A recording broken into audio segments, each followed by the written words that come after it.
Bienvenidos a Expediente Criminal, el espacio donde semana a semana les relataré los casos criminales más insólitos de América Latina.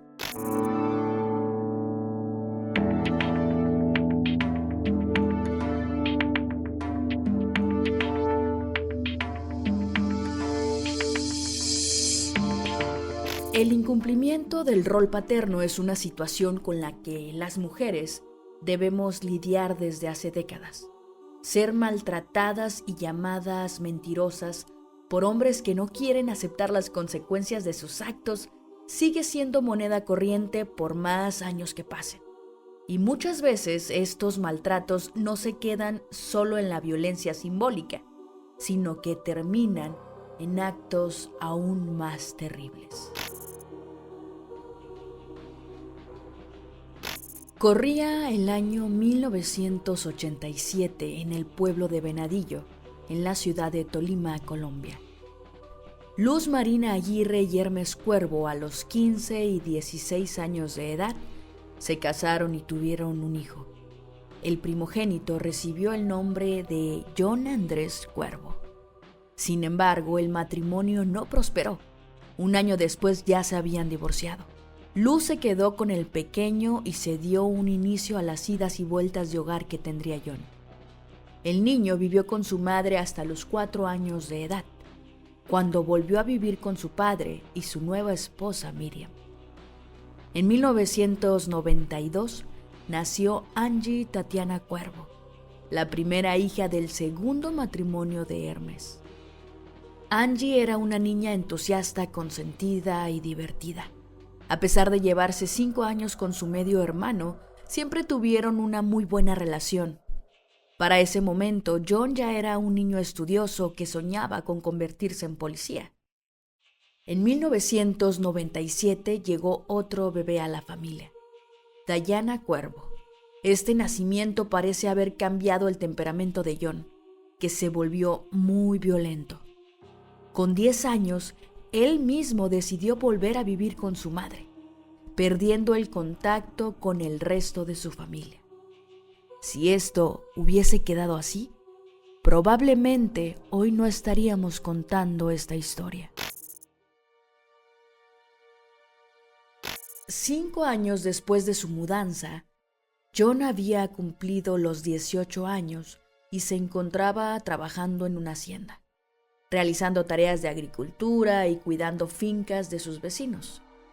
Esto llegó a los oídos de su padre, que no se sintió contento con lo que esto significaba para el futuro de su hijo. Inmediatamente le pidió que volviera a vivir con él y con su familia, prometiéndole que le pagaría la escuela de policía.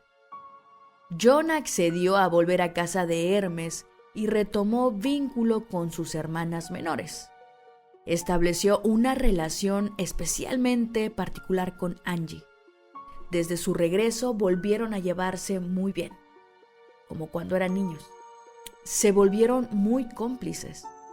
Angie confiaba en John y le contaba todo sobre su vida, sus amistades, sus amoríos, etc. Todo parecía ir viento en popa para John. Su carrera estaba en ascenso, su vida familiar era perfecta. Siempre que podía, se dedicaba a pasar tiempo con su padre, madrastra y hermanas. Sin embargo, algo extraño estaba sucediendo.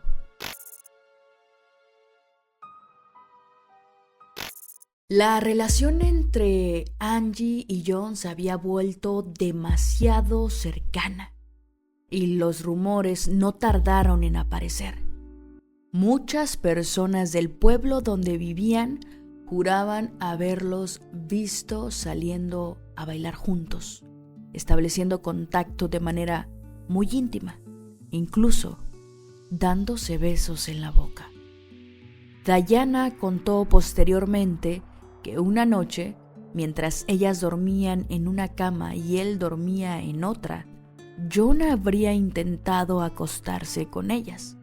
Sin embargo, Angie lo había echado rápidamente.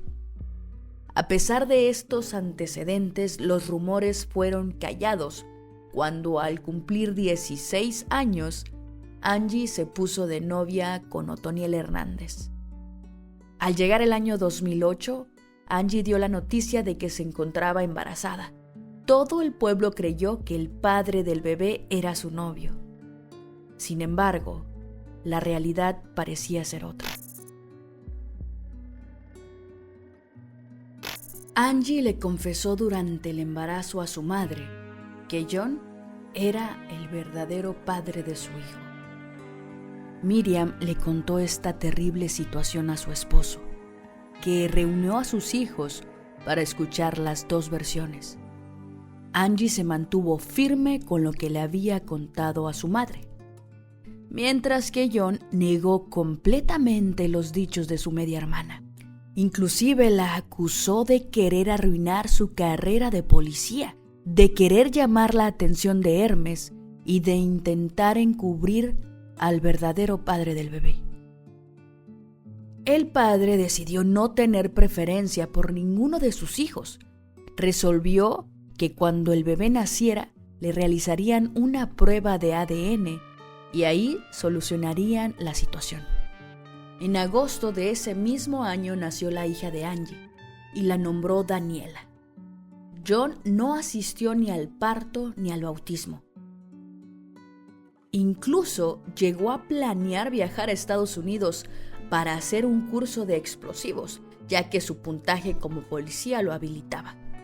Aunque esto no sucedió, John se alejó lo más que podía de la familia. Volvió a vivir con su madre. Pasado un año del nacimiento de la bebé, Angie se cansó de que John no estuviese actuando como padre.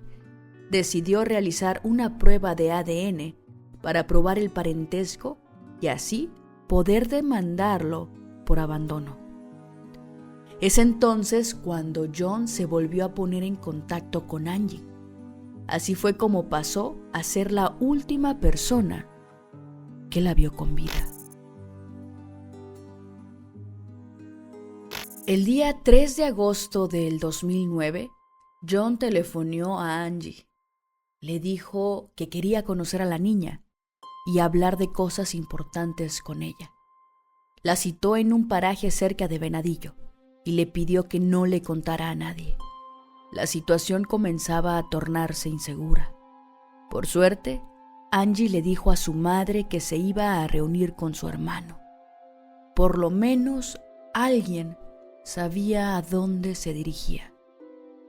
Esa mañana, Angie tomó un autobús hacia su destino. Solo llevaba un monedero y a su hija.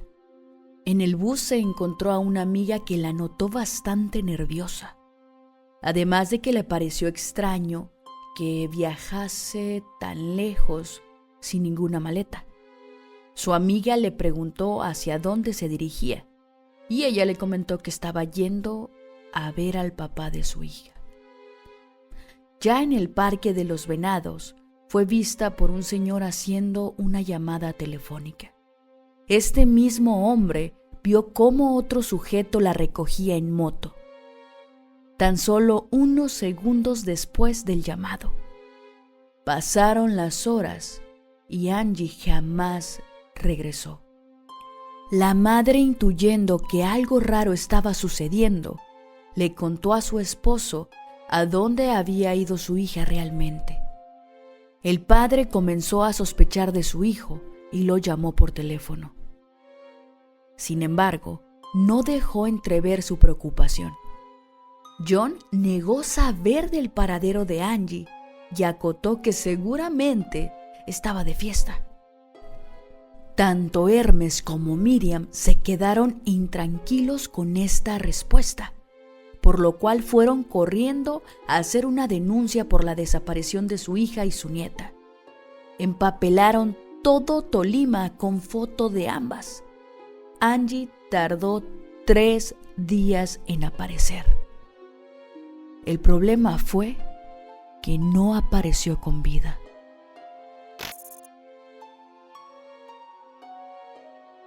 El 7 de agosto, en las aguas de la finca La Argentina, unos campesinos encontraron el cuerpo de Angie en estado de descomposición. Esto significaba que llevaba varios días muerta. Alertaron a las autoridades y se puso en marcha el reconocimiento del cuerpo.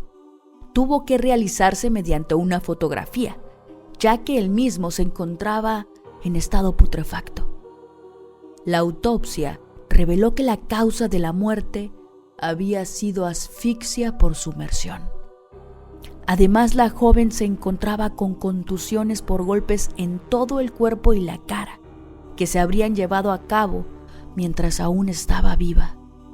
Este tipo de violencia exponía que el culpable había cometido el asesinato premeditadamente, ya que ese tipo de violencia se ejerce cuando un ser humano quiere torturar a otro. Si alguien había sido el culpable, alguien debía sufrir las consecuencias. Además, la bebé seguía desaparecida. Comenzó la investigación. En 2010 empezó el juicio y el señor del parque, una de las últimas personas en ver con vida a Angie, describió cómo eran las características del hombre que había pasado a buscar en moto a la joven. Las mismas coincidían con John, por lo que fue ordenada su detención. Si bien él siempre aseguró ser inocente, las pruebas del hombre antes mencionado, sumado a los testimonios de su madrastra y la amiga, arrojaban que era el culpable indiscutido del crimen. Se le acusó de homicidio agravado, desaparición forzada e incesto. En 2011 se dio un largo juicio donde se enfrentó con su padre y madrastra. La situación había destruido a la familia. Si bien John tenía una coartada, que era que había estado durante el día con su madre Luz y durante la tarde con su tío Jairo, el resto de las evidencias eran demasiado contundentes. Uno de los campesinos declaró haber visto entre las 10 y las 11 de la mañana una moto azul estacionada con el guardafangos roto. Exactamente la misma que la que portaba John. Además, el cuerpo fue encontrado en las mediaciones donde John trabajaba antes de ser policía. Todos los datos conducían a la misma conclusión. Por último, llegó la prueba más fuerte. Miriam guardaba el cordón umbilical de su nieta, por lo cual pudieron realizar finalmente la prueba de ADN. La misma dio un 99% de compatibilidad. John alegó que esto era porque era el tío de la pequeña, no porque hubiese habido incesto. Finalmente, el 3 de febrero de 2012 fue condenado a 50 años de prisión. Podríamos decir que se hizo justicia. Sin embargo, Daniela sigue desaparecida. En reiteradas ocasiones se le preguntó al autor del crimen por su paradero, y él siempre respondió que debían buscar al verdadero culpable y preguntarle a él. Hermes no solo había perdido a su hija, sino también el respeto y cariño por su hijo, además de que nunca pudo reencontrarse con su nieta. Este tipo de casos dejan en evidencia cómo las mujeres debemos lidiar día a día con hombres que no se hacen cargo de sus actos. También es imposible ignorar la realidad de que la mayoría de los abusos se dan en el entorno familiar. Angie era varios años más joven que su hermano cuando tuvieron relaciones sexuales, lo cual nos hace preguntarnos cuánto consentimiento pudo dar realmente. Como padres hay que estar atentos a estas situaciones para que casos como este no vuelvan a repetirse. A los hombres les resta replantearse qué figura ejercen en la vida de sus hermanas, novias e hijas, y hasta qué punto uno puede volverse cómplice de ciertos males sociales solo por no cuestionarse ciertos hábitos o privilegios. Muchísimas gracias por escuchar hasta el final. Mi nombre es Tania Mino y en este especial de octubre estaremos subiendo 31 episodios, un episodio diario durante el mes de octubre. Así que todos los días pueden entrar a las plataformas de audio y escuchar y buscar el podcast Perfil Criminal, al igual que su especial Expediente Criminal. Nos vemos a la próxima.